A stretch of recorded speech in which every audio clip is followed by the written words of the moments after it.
Nagkaroon ba tayo ng problema sa malawakang pagbaha? Kasi ang dahilan kung bakit pinaiimbestigahan nga ito ay dahil dito sa naging pahayag ng MMDA at sinasabi na ang dahilan daw ng mga pagbaha, lalo na po dyan sa lungsod ng Maynila, ay dyan po sa Manila Bay. Or dahil po dyan sa Dolomite Sa Beach. Dolomite. Ewan ko ano, pero ako natatawa ako dun sa sinasabi nila na dahilan ng pagbaha ay yung Dolomite.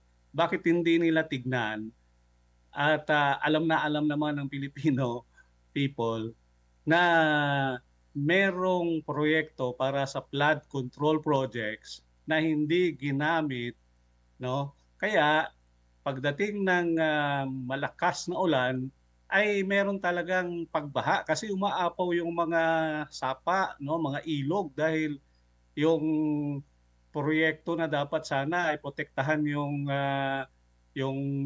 hindi pag-apaw ay hindi naman ginamit ng ating mga opisyal sa gobyerno, no? So ito tingin ko panglilihis lang ito sa tunay na issue ng pagbaha, no?